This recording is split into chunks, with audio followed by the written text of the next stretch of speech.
Warahmatullahi wabarakatuh to all my brothers and my sisters. I have a question for Mufti Menk. Actually, it's related to a question that a brother asked earlier. Due to the due to the difficult, busy time in Singapore, we don't. It's difficult to really go beyond certain things. So despite all that, even if I am trying to example, trying to wake up early in the morning to pray tahajjud and fasting and trying to memorize the Quran and so on, the thing is that the struggling process where I'm really struggling for 6 months or 1 year, a very good example, I'm trying to not to maybe listen to music anymore. I'm trying to let it go. But at times, there is a point where I break my discipline and I listen to a song and I feel so guilty about it.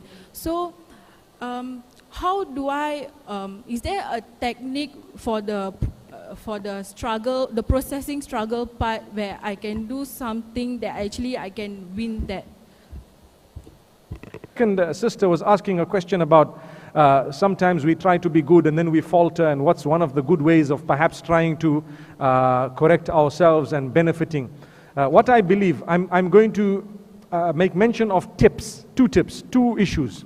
The first is, when you increase your good, automatically the bad will decrease. So continue trying to increase your good in so many different ways, and your bad, inshallah, will automatically become less. You become in love with the good such that you begin to hate the bad. You start hating it in a way that you don't want to go back. Now, if by mistake you happen to falter and fall, do not let shaitan trap you. Stand up and walk again. Ask Allah's forgiveness and start afresh. Go back and say, oh Allah, forgive me, I faltered, I won't do it again. And this is why the beauty of tawbah is that if the conditions of tawbah are met, you are totally forgiven, completely. The sins are wiped out. What are the conditions of tawbah when it comes to sins committed between you and Allah? 4 conditions. You need to admit your sin, you need to regret it, you need to ask for forgiveness, and you need to promise not to do it again. So if you have fulfilled these 4 conditions, the sin is wiped out. And inshallah, you will not commit the sin again. But if out of human error, when you committed the sin again, it was not connected to the time you engaged in tawbah. When I asked Allah to forgive me, I promised Him I will not commit the sin again. That time I was genuine. But somehow by mistake I committed it again. Or out of human weakness I committed it again later on. The same 4 conditions of tawbah apply once again. So you admit, you regret, you ask Allah's forgiveness, and again you promise not to do it again.